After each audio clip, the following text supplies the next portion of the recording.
Welcome to Your Next Bold Move.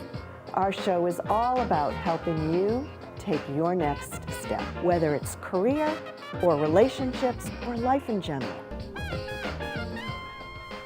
Hi, and welcome to Your Next Bold Move. My name is Wendy Capland. Our guest today is Len Schlesinger.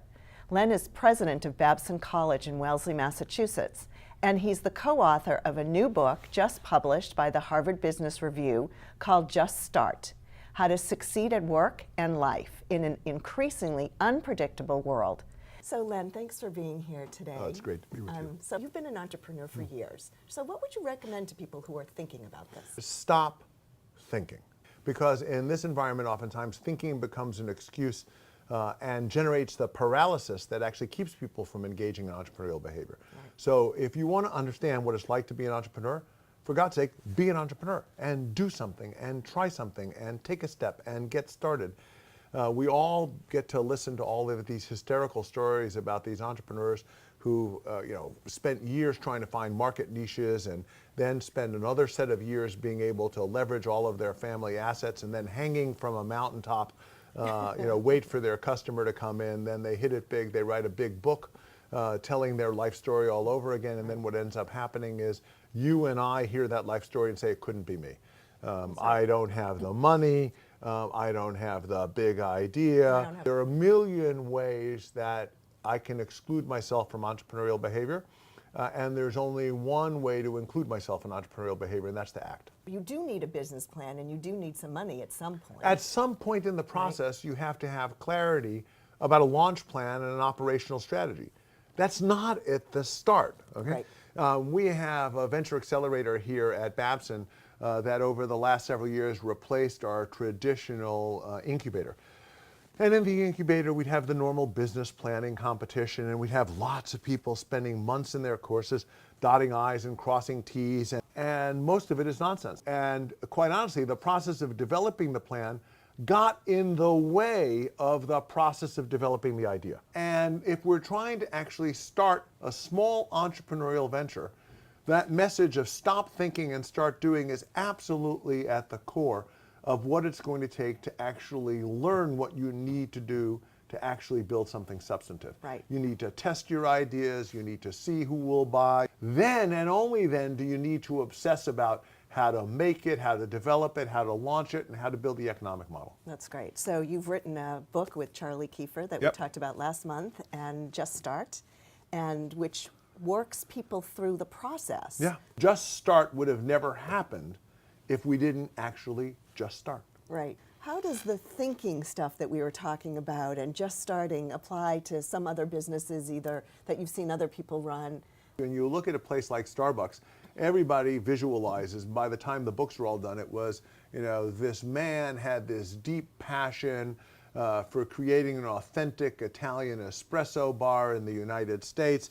And so he went off from Seattle to Italy and had a vision, and Starbucks was born. And the reality is, like many of us, this was an entrepreneur who actually cared deeply about coffee, who actually developed a robust business plan at a terrible time in the market for actually being able to attract funds for coffee. Right. But by George, he was absolutely committed to it.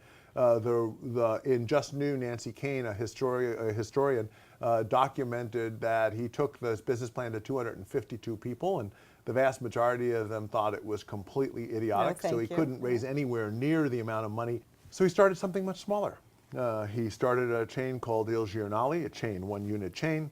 It had nonstop opera music. It had a menu that was completely in Italian. It had baristas wearing tuxedo outfits. So what did he discover the first 5 days? No surprise, they didn't love the place. Yeah. Okay? Now, what do you do when, in fact, you discover they don't love it? If you're a successful serial entrepreneur, if you're someone committed to just getting started and moving on, right? you figure that the 1,465 upset customers who didn't really enjoy your place are the source of all of the wisdom for what comes next. Right. You talk to them. And so my argument very simply is that Starbucks was born of the co-creation activities of Howard Schultz and a collection of customers in what otherwise would have been defined as a failure. absolutely. Okay, but really, his ability to turn that into the data and the support and the commitment of this population of people who at least expressed interest in paying $4 for an espresso-based beverage Right. was really the source of the wisdom that created both the concept and the market. Right. I honestly don't believe that anybody's operating business looks anything like the plan they developed. I would agree with And you. so the reality is you can look at that and say, oh my God, this is a complete failure. Right. Okay?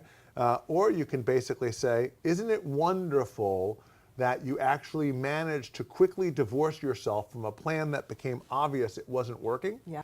Over the past several years, it was all about fail fast, fail often, fail cheap. Okay? The new language of entrepreneurship is you pivot.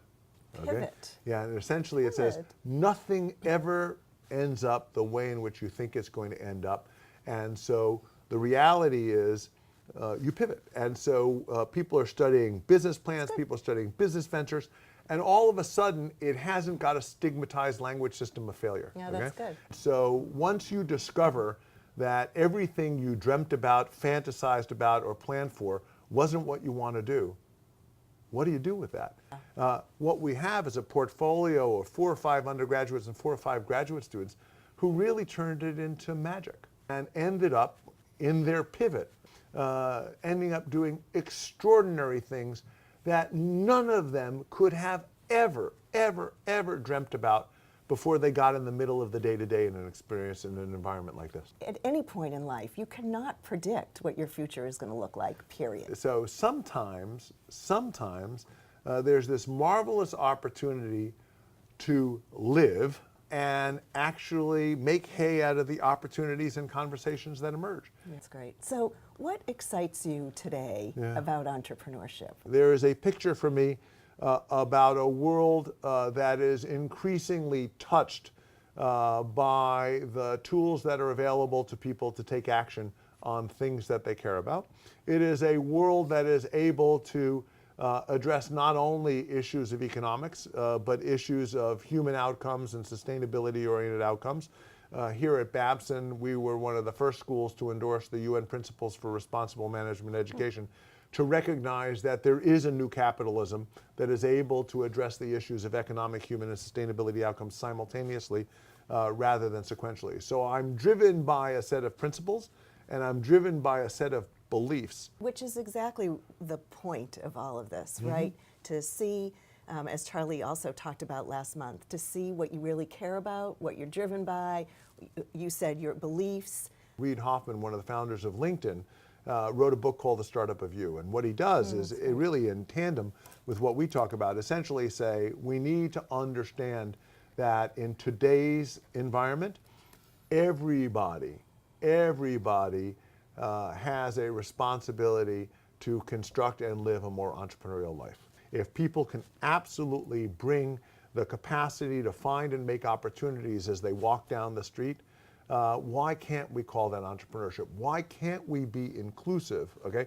Rather than having hero this really worship, private hero worship that's private, that right. locks us all out. Right. For the vast majority of us, the way you get good is to practice, and the way you practice is to take the next step. Right, and practice the things that you're good at. It's all about each of us. And, so I think that's the what's reality is, challenging. quite honestly, for a lot of people, they've been excluded from the process of actually thinking about what they might want to do. It's all programmed. Yeah. Now you demonstrate your capacity as a human being by being able to stand up, raise your hand, get called on, and recite the things that we already know correctly. Right. Okay? And there's a marvelous editorial in the Journal of Cell Biology that essentially says, instead of celebrating, reciting things we already know, why don't we raise our hand, okay?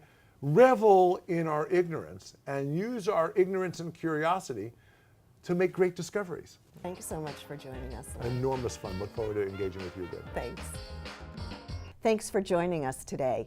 And in addition to the resources and ideas shared by Len, you can go online to our other website at themagicparties.com, where you can get some free support and inspiration. And thanks to our listeners. You are meant to go forth in the world to use your gifts and talents.